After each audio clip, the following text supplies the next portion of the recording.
Nice connecting with you guys.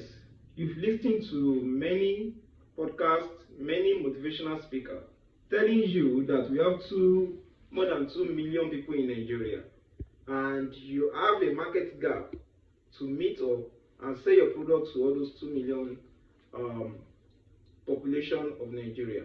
The magic is that ask yourself a simple question by starting to analyze how many people in Nigeria have the money to pay for what you have available.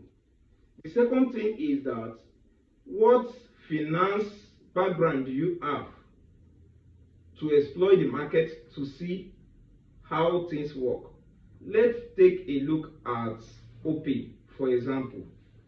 Opay itself, before establishing the organization in Nigeria in 2018, they are the owner of Opera, which means they've already been making money, add currency in their own country. The owner of Opay is from China, and the name is Yao Zhu.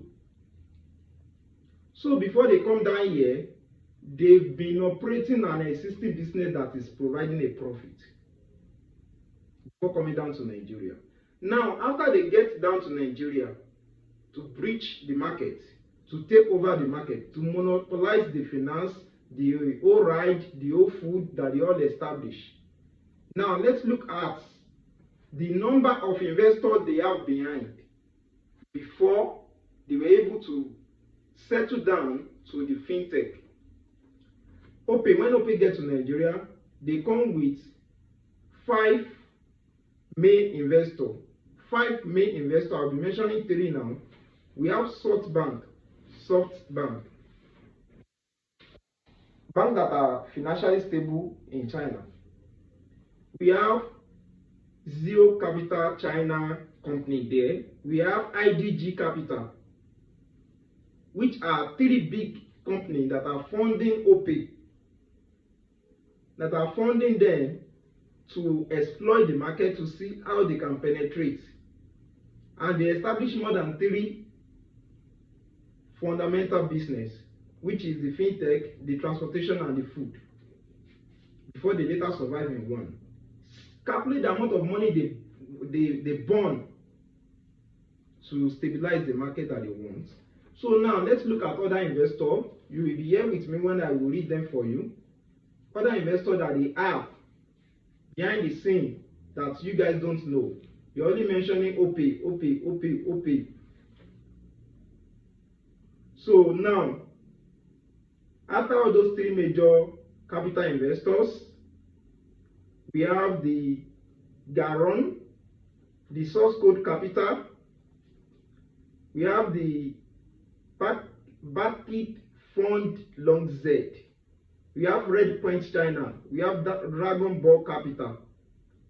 So all these are the co-investors that connect together to make Opay to become a fintech, a standard fintech in Nigeria today.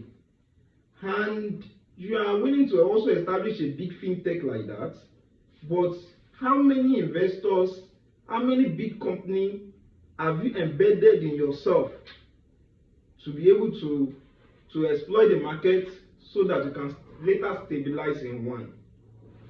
So the lesson here today is to start connecting yourself with people that might later become a big company that can serve as funding and capital for you to exploit future markets.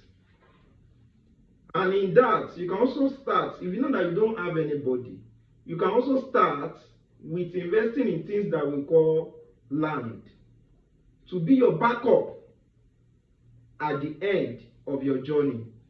Imagine maybe you have up to 100 plots or 100 acres of land somewhere. It can serve you better in Nigeria if you don't have such connection. So this is my message for you today, and I'll meet you in the next episode. Thank you.